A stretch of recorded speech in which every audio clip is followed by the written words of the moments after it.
raise the roof, give loads of love for Jens Rabiga!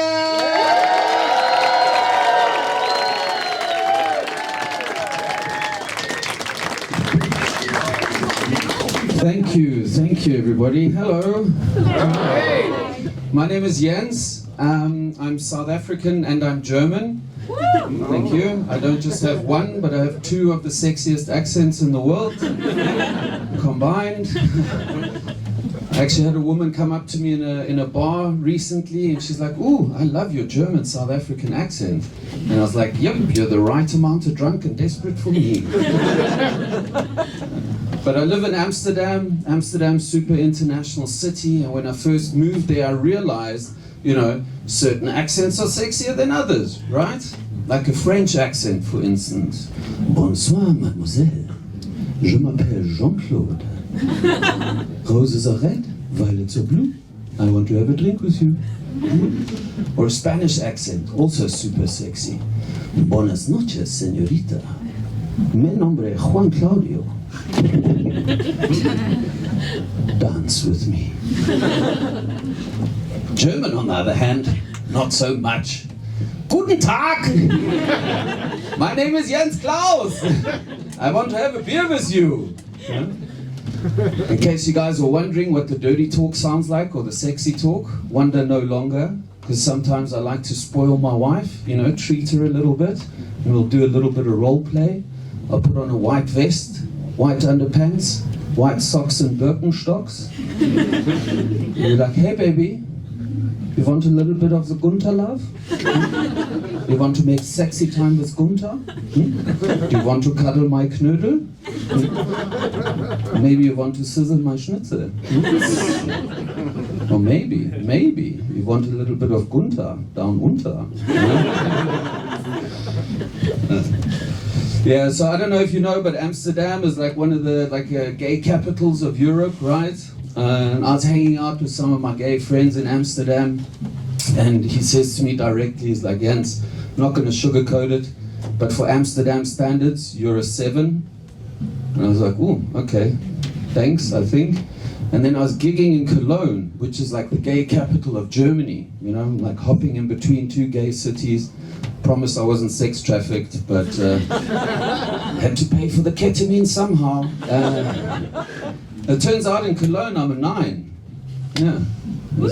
Yeah, thank you. Yeah, this gay guy came up to me, looked me up and down like this. He was like, 9. I think he was lost in translation. Yeah, but I'm married to a French woman.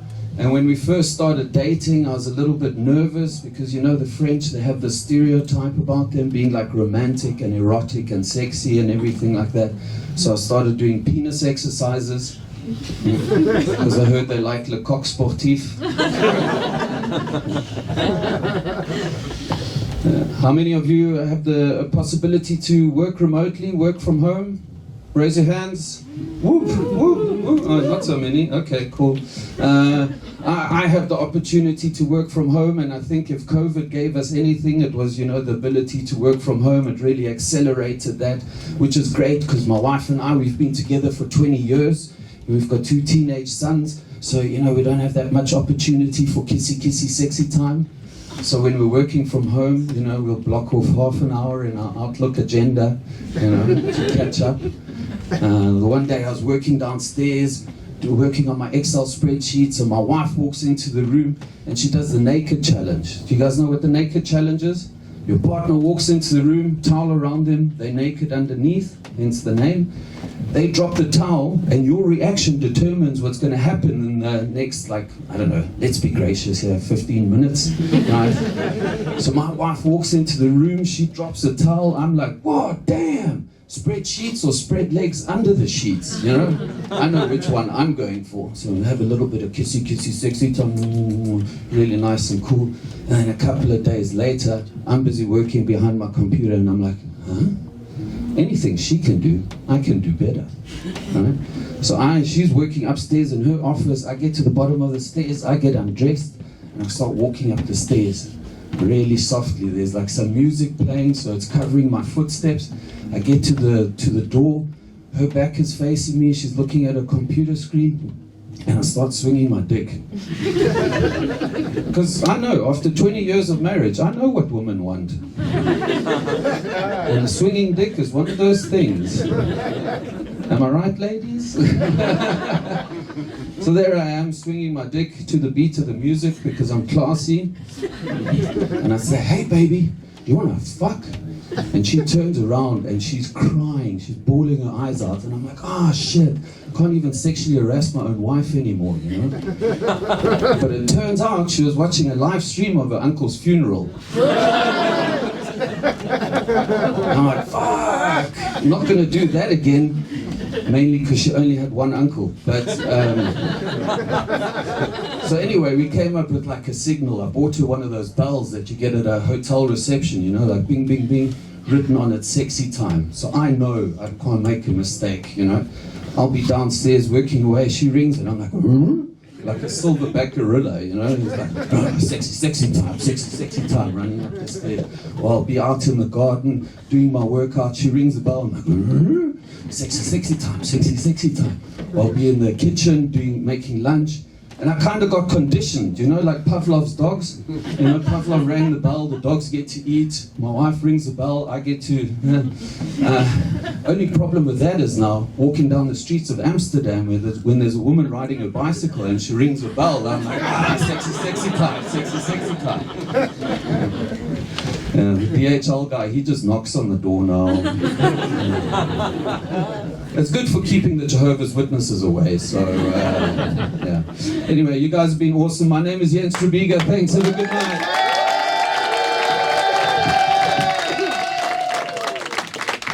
Hey, 1 round, 4 to go up next. Please put your hands together, raise the roof again, give loads of love for the wonderful Jake Donaldson!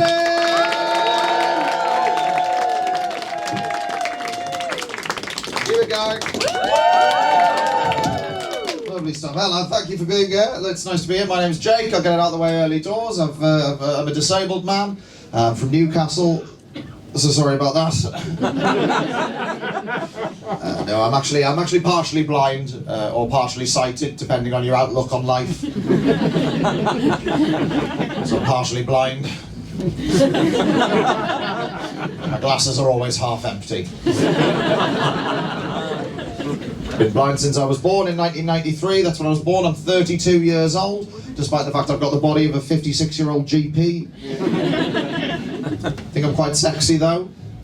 Don't all just agree at once. I don't like how quickly you clapped at that, mate, if I'm honest.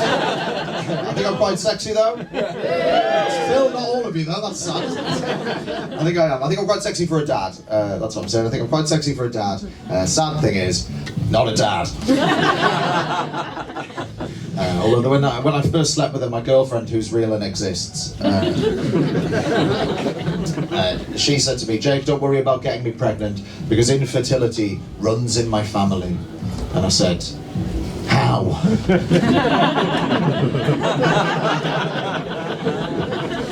That is the cleverest thing I've ever written. I did that joke on BBC One last year. If you're not laughing, think about it, you're probably wrong. Loads of things I can't do because of my eyesight. Can't drive, for example, not legally allowed to drive. Did a driving test, that's how I know that. Because they say, don't they, that you can hit up to 15 minors and still pass your test. Yeah. I ran over one band for life, apparently. I can't drive, can't do sports. Wasn't allowed to do sports until I was 13 years old, and my mum found a club for blind kids to do sports together. I don't know if you've ever seen blind sports. Don't worry, we haven't. But I would absolutely recommend that you watch like the blind football at the Paralympics. It's absolutely amazing. Overcoming adversity, top of their level sporting achievement. It's fantastic. But I would also recommend that you watch amateur blind sports. Because take it from me, it is fucking hilarious. Genuinely, one of the sports I had to do at Blind Sports Club when I was 13 years old was blind ultimate frisbee. That's not even a sport if you've got vision, is it? Genuinely, at one point, involved a guide dog catching a frisbee in its mouth. It's a beautiful sight, I imagine. Another sport I had to do was blind fencing. Think about that for 2 seconds. Blind sword fight. Genuinely at one point involved an instructor, unironically using the phrase, carefully, you'll have someone's eye out with that. Ridiculous blind fencing. My mum came to pick me up after my first day at Blind Sports Club. She was like, Jake, what was it like to get to do sports with other kids for the first time? Did you feel like you fit in? And I said, to be honest, ma'am, no. Because all the other kids there are more blind than me. And they've started bullying me for being able to see a bit. They're calling me Two Eyes. It's very depressing, ma'am. And she was like, I'm sorry, Jake, I'll find you another club for blind kids to do sports together in the Newcastle area. And I was like, aye, because there's fucking tons of them about. I said, even if I had that, even if I found another club and they had the same problem, there'd be kids there that are more blind. Like there was a kid at my club who had a guide dog, and I'm not blind enough to need a guide dog. I've still got some functional vision. I use my white cane. I don't need a guide dog. But rather than explain to me that it's not a privilege to have a guide dog, and actually even if you need them, they're quite hard to get a hold of. That's because the system's underfunded, by the way. I'm not suggesting blind people are running around trying to catch them. It's not Pokemon, right? But rather than explain any of that to me, what my mum's very Geordie solution to the problem was, she went upstairs, she got one of my brother's old high-vis jackets from work, and then she just sellotaped that round our Jack Russell. She was like, take that in, no one will notice. But to be fair, none of them did. I like that joke because normally I'll say, to be fair, none of them noticed. It gets a nice laugh like it did here. Did it at a gig in Newcastle recently. I said, to be fair, none of them noticed. It didn't get a laugh. And then 30 seconds later, one guy in the front row just went, oh, because they were blind. I was like, oh, thanks for explaining the joke, mate. And he went, I wasn't explaining it. I was audio describing it. It's a solid heckle, to be fair. Don't do a lot of crowd work because I can't really see you. Like it doesn't really work if I'm like, excuse me, mate, your shirt sounds shit. But I did ask someone what they did for a living once in the front row of the gig, and they were an engineer who worked on Formula 1 cars, which is really cool. But that's not how he described it. I said, what do you do for a living, mate? And he went, I'm a race engineer. And I said, what, like Hitler? I'm genuinely proud of that. I'm going to leave you in a second, but you guys have been really lovely. I'll leave you with this one last thing. I'm doing a show at this festival, right, and someone came up to me the other day. I was talking about having sex with my girlfriend at the show, and someone came up to me and went, I didn't realise blind people could have sex. She's insane, isn't it? Of course we can. We're actually really good at it. Because if you think about it, the clitoris is just braille. Just one dotted braille is G, that's why they call it a G-spot. You guys have been really lovely. My name's Jake Hamilton.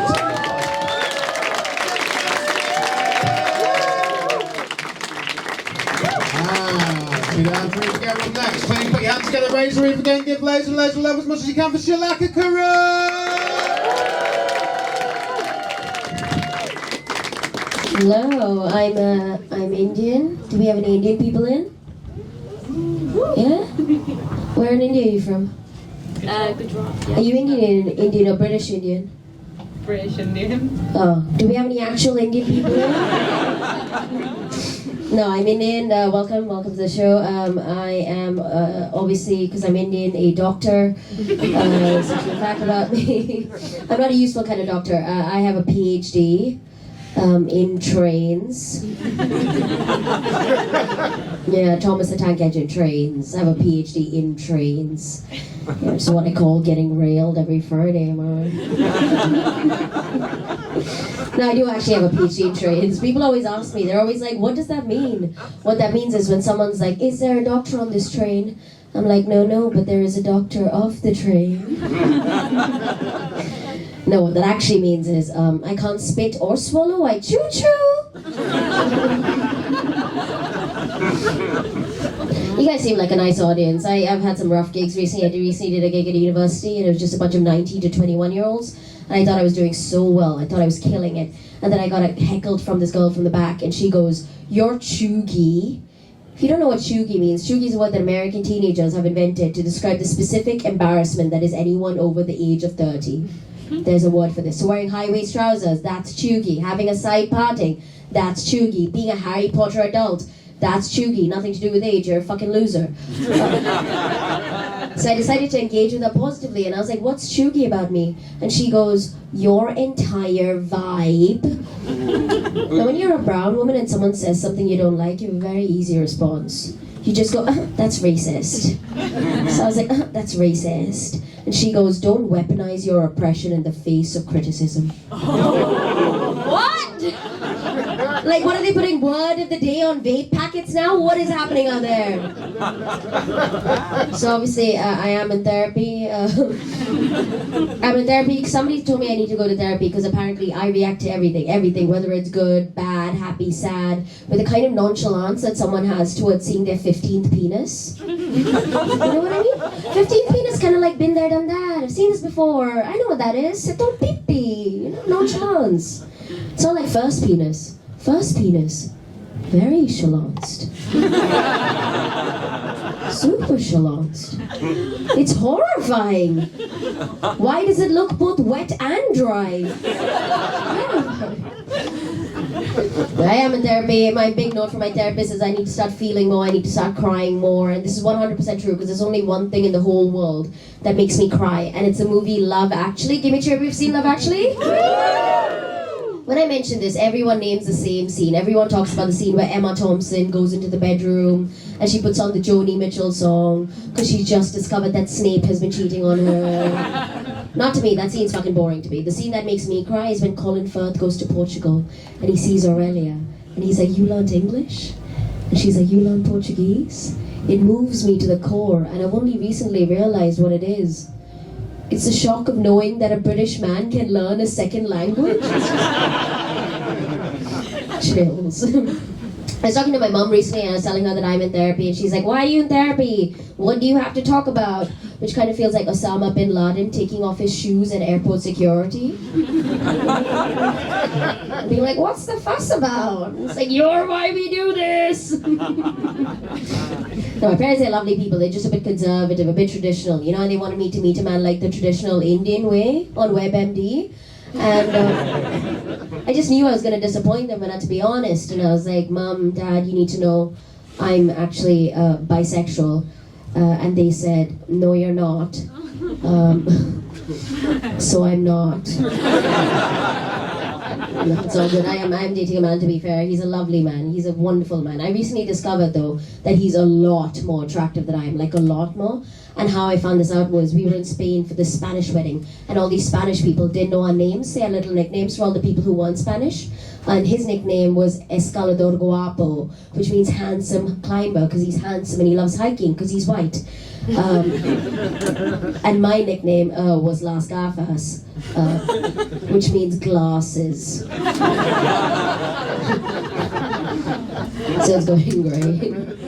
You guys have been really lovely. If you need to remember me later on for the voting stuff, it's so easy to remember who I am. Number one, I'm the only woman. But number two, all you need to remember is my name is Shalaka and I am a bisexual. That's all you need to remember. Shalaka and bisexual. So it's Shalaka as in Shalaka the dick and the pussy. So, you guys have been great. I've been Shalaka. Thank you very much.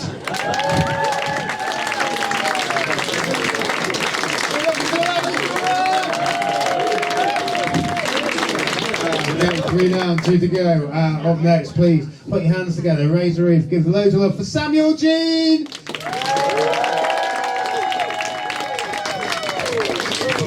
going.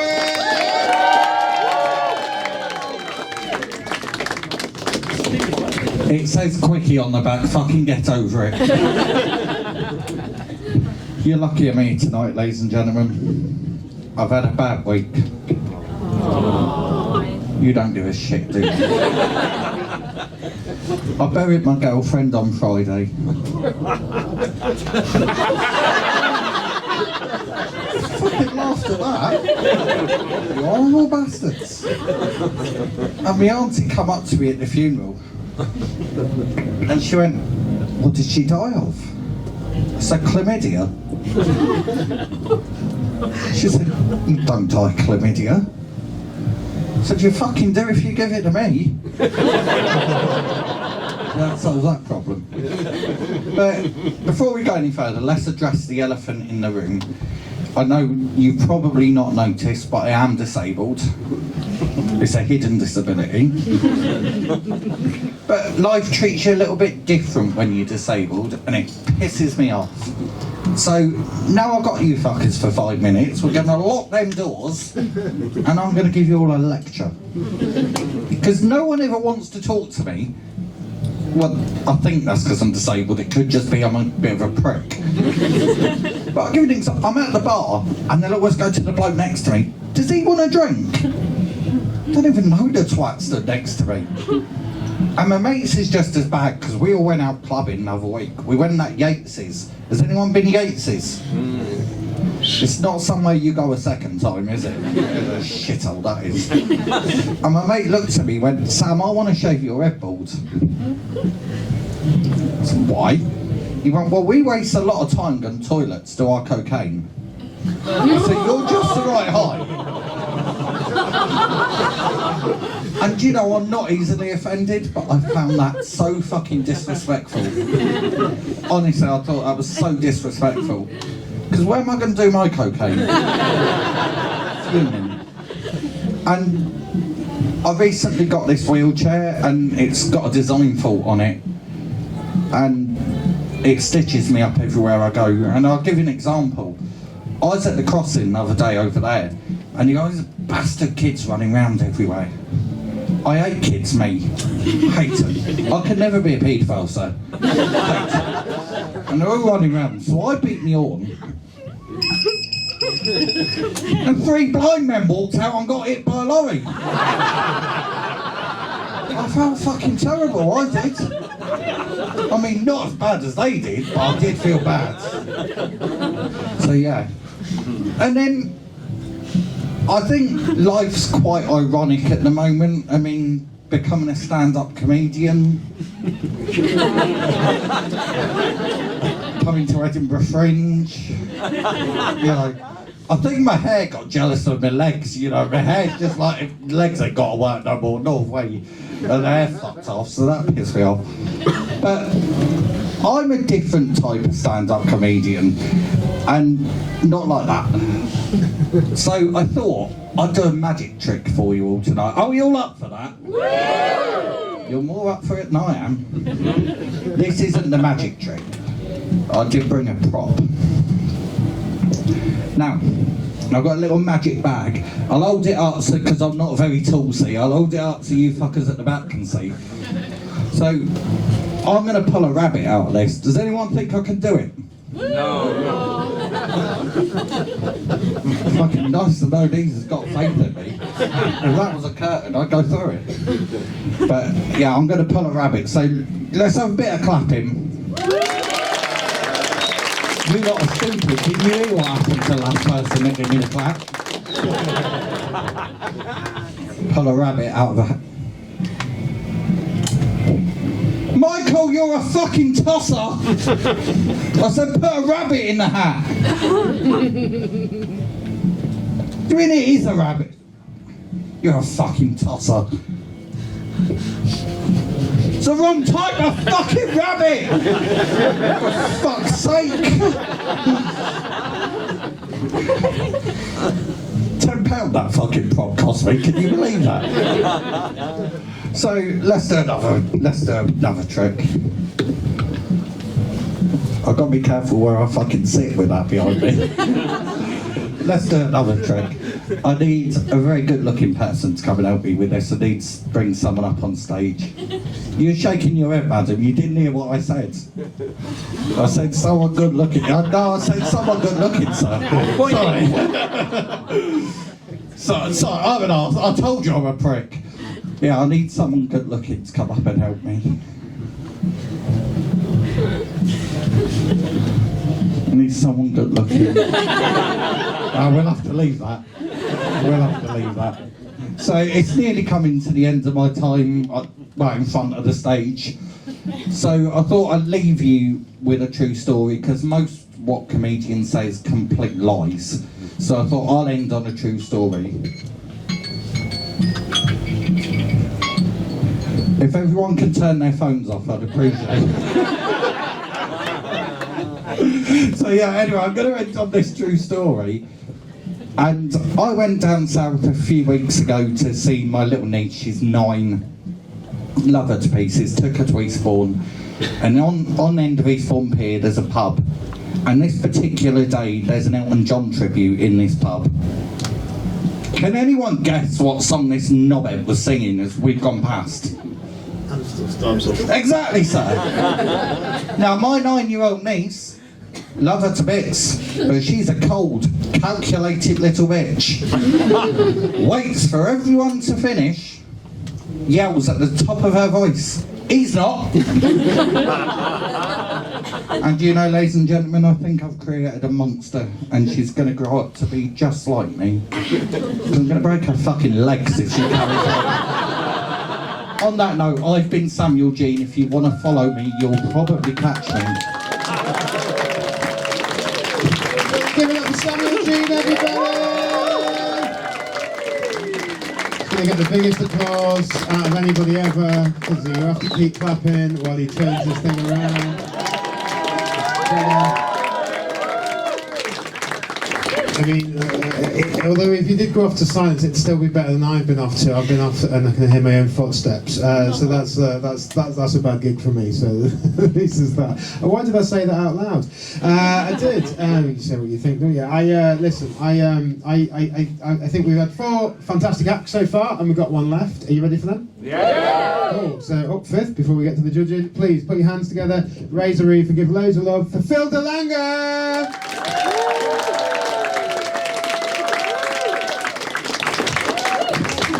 Well, everybody, how about a round of applause for your host? All right. What is the love child of Angela Merkel and Ed Sheeran doing on stage? I am a ginger South African, and for that I apologize. But I say to you, and this might sound a little political, but gingers back home are the slightly less privileged whites. Don't get me wrong, we have white privilege. We just don't have like white privilege. For example, a different lightly seasoned Caucasian can go to a restaurant and ask to speak to the manager and they will get a free meal. If I go to the same restaurant and ask to speak to the same manager, I get a free lifetime ban to that establishment. That same lightly seasoned Caucasian is somebody that is waiting for inheritance from his dad. And that is something that often keeps a cycle of inequality going in South Africa. But I can tell you now, as a social justice ginger, that stops with me. Because my dad spent all of my inheritance on sunblock when I was a child. It is nice to be here in Scotland. I'm very confused though, because Scottish people are some of the most aggressively rude, polite people I have ever met in my whole life. I'm very confused. I don't know where I stand with you. And I'll tell you why, because I went to Glasgow the other day. Exactly. I was there for a friend's wedding, and I arrived, and I hadn't met his wife yet, so I thought I would go and introduce myself to her. And then I went up to her, and then I saw she had the most beautiful white tracksuit on.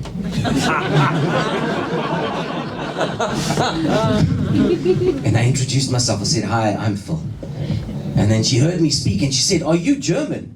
And I said, "No, I'm South African." And she looked at me, piercing eyes, and said, "Oh, so you're a combination of the Dutch and the English. You are an invader. You are a colonizer. You are a cracker." And then she said, "It's nice to meet you, pal." There's a couple of similarities between the Scots and South Africans. I think we're quite similar, actually. Let me tell you why. Scottish people have a very complicated history with England. South Africa has a very complicated history with England. Scotland likes to deep fry all of their food. South Africans like to cook things on an open fire. Both of these culinary experiences leads to national pride and heart disease. We got that in common. South Africa has big, tough Afrikaans men in their national rugby team. Scotland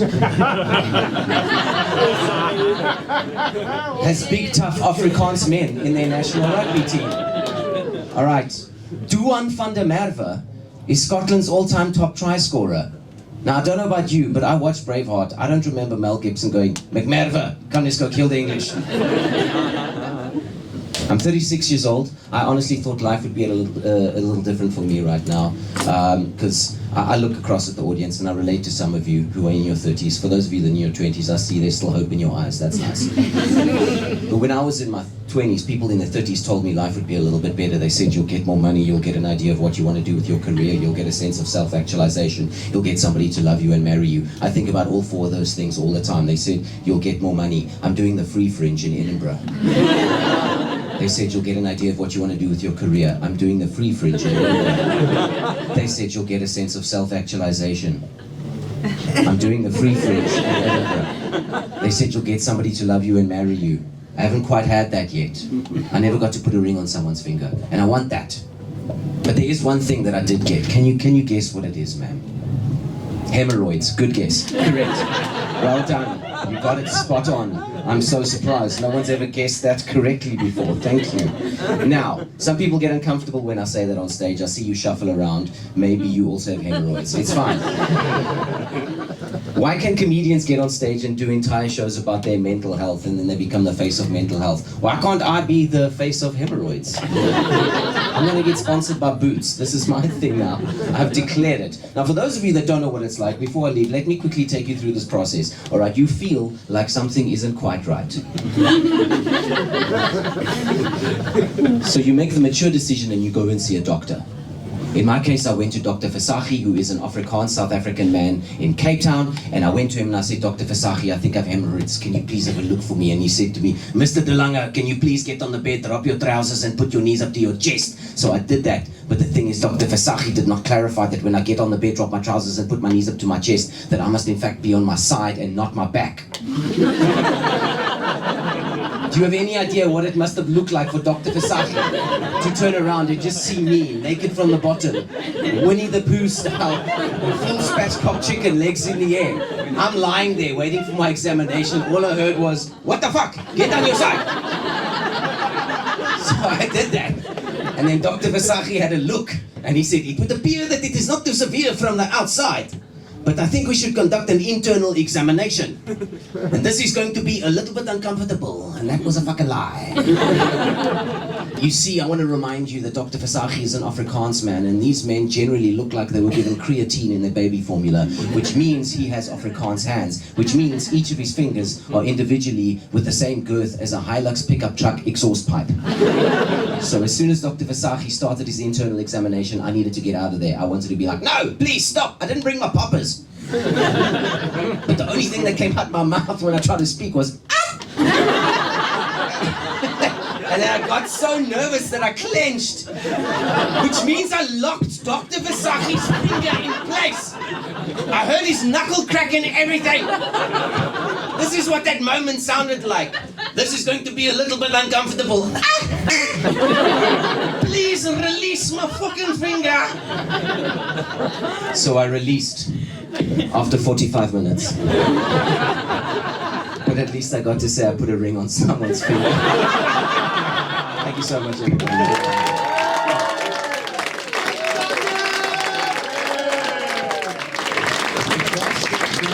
So we've come to the end. We've got, well, we're not quite there. We've got a judge, haven't we? That's what we've got to do. So we're going to make this. We have to do it as painless as possible, but it does involve bringing them out. So we are going to invite the comedians out shortly onto the stage, and then I'm going to ask you to cheer for them all. Basically, when I say one of their names, I want you to cheer as much as you can. But if we're talking about the person that you actually like the most, just cheer a bit louder for that person, and that way everyone gets a cheer, and I can tell who you thought was the best. Does that sound fair? Yeah. Cool. Then put your hands together as they make their way back outside here. Please give it up for all the comics.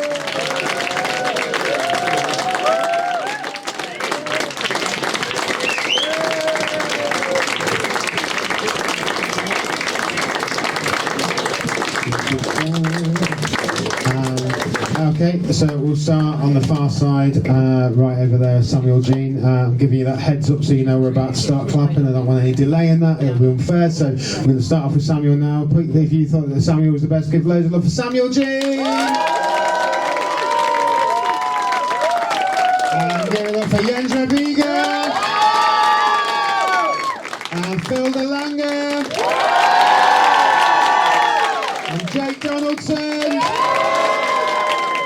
And Shalaka Kuru!